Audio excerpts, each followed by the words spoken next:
नमस्कार बंधुरा आमी साथी आमार किचेनेर आबारो एक नतून लोभनीय रेसिपिते आपनादेर सबाइके स्वागत जानाई। आजके रेसिपिते बानिये देखाबो एकेबारे लोभनीय दुर्दान्त स्वादेर इउनिक एकटी रेसिपि काँचा आमेर बार्मिच आचार। नामटा अजाना हलेও এইভাবে একবার বানিয়ে দেখতে পারেন, স্বাদ মুখে লেগে থাকবে সব সময়। তাহলে আসুন আজকের এই সহজ রেসিপিটি দেখে নিন। প্রথমেই লাগবে কাঁচা আম। প্রথমে কাঁচা আমের মুখের কাছের অংশটা একটু বেশি করে কেটে বাদ দিয়ে তারপরে কাঁচা আমের খোসা খুব ভালো করে ছাড়িয়ে নিতে হবে।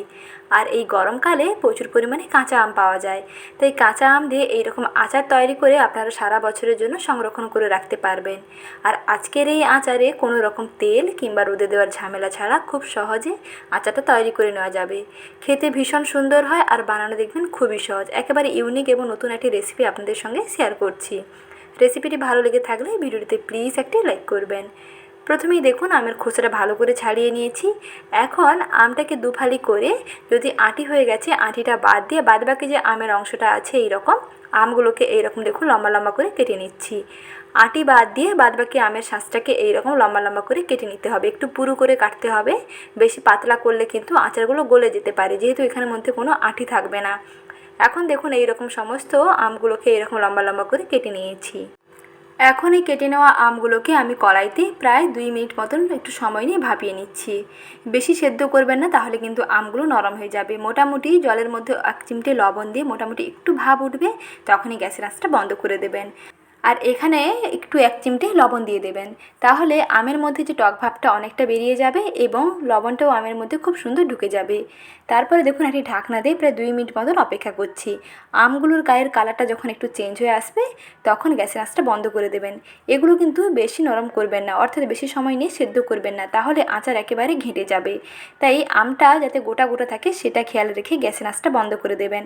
তাই দেখুন 1.5 থেকে 2 মিনিটের মধ্যেই গ্যাসের আঁচ বন্ধ করে দিচ্ছি। গ্যাসের আঁচ বন্ধ করে দিয়ে এইরকম গরম জলের মধ্যেই থাকলেই দেখুন আমগুলোর কালারটা কিন্তু অনেকটা চেঞ্জ হয়ে গেছে এবং অনেকটা ট্রান্সপারেন্টও লাগছে। এখন এই আমগুলোকে জল থেকে ঝরিয়ে নিচ্ছি। আর আমগুলো দেখুন এরকম গোটা গোটা আছে, এইরকম গোটা গোটা থাকলে এই আচারটা কিন্তু খেতে দুর্দান্ত লাগবে। জল ঝরিয়ে নিয়ে একটি বাটির মধ্যে আমের স্লাইসগুলোকে নিয়ে নিয়েছি। আমের টুকরোগুলো দেখুন একেবারে ঠিকঠাক আছে, কোথাও কিন্তু ঘেটে যায়নি। এইরকম গোটা গোটা থাকলে আচারটা বেশি ভালো লাগবে। এখানে আমি 150 গ্রাম চিনি দিয়ে দিচ্ছি।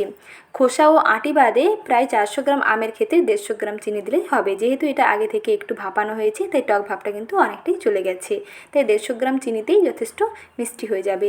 এখন একটি ঢাকনা দিয়ে ঢেকে দিচ্ছি। এই চিনিগুলো গলে যাওয়া পর্যন্ত অপেক্ষা করছি। ততক্ষণে আমি একটি মশলা রেডি করে নিচ্ছি। বার্মিজ আচার বানাতে মশলা লাগবে 4টে এলাচ, 2টো এরকম নিয়েছি দারচিনি, আর একটি তেজপাতাকে এরকম টুকরো করে কেটে নিয়েছি। আর নিয়েছি একটি চা চামচের হাফ চামচ কালো জিরে। সমস্ত কিছুকে একটু শুকনো কড়াইতে ভেজে নিচ্ছি।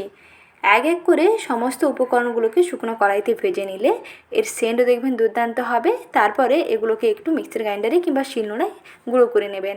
প্রথমে শুকনো খোলায় হালকা ড্রাই রোস্ট করে নিতে হবে।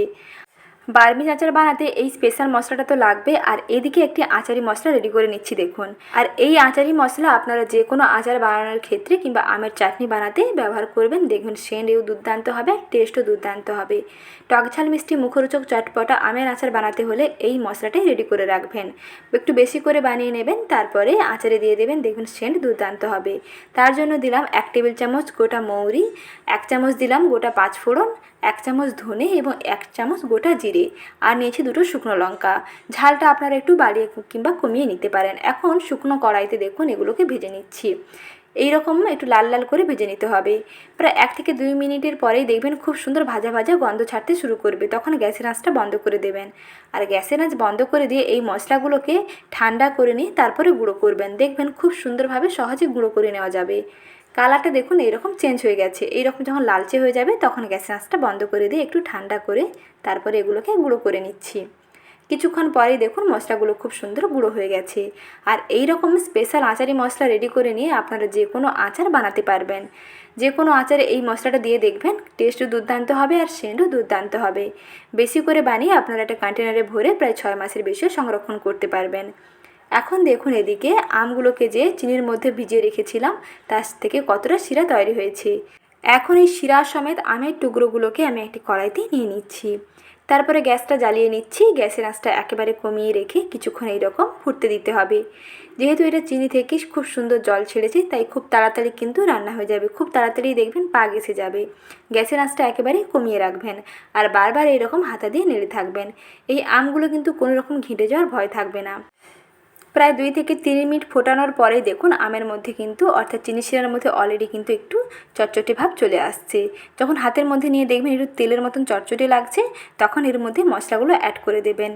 এখানে যে আচারি মশলাটা আমি রেডি করে নিয়েছিলাম, সেই আচারি মশলা থেকে আমি 1.5 টেবিল চামচ দিলাম আচারি মশলা। আর যে স্পেশাল মশলা রেডি করে নিয়েছিলাম সেখান থেকে আমি 1/2 চামচ দিলাম।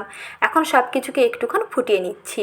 গ্যাসের আঁচটা আবারও বলছি কমিয়ে রাখবেন, নাহলে কিন্তু চিনিটা কড়াইতে নিচে লেগে যেতে পারে, তাতে আচারের পোড়া পোড়া গন্ধ চলে আসবে। আর এখানে সবশেষে দিয়ে দিচ্ছি 1 চিমটে লবণ এবং দিচ্ছি সামান্য অল্প একটু শুকনো লাল লঙ্কার গুঁড়ো। এতে কালারটা খুবই সুন্দর হবে। শুকনো লাল লঙ্কার গুঁড়ো না দিতে চাইলে নাও দিতে পারেন, কিন্তু দিলে দেখবেন এর কালারটা খুবই দুর্দান্ত আসে। এখন দেখুন খুব সুন্দর পাক হয়ে গেছে আর শিরাটাও একেবারে টেনে গেছে। এখন গ্যাসের আঁচটা বন্ধ করে দিচ্ছি।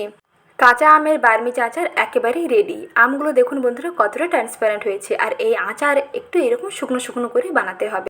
মশলাগুলো আমের গায়ে লেগে থাকবে। দেখতে যেমন সুন্দর লাগছে দেখুন বন্ধুরা, আর খেতেও তেমনি দুর্দান্ত হয়।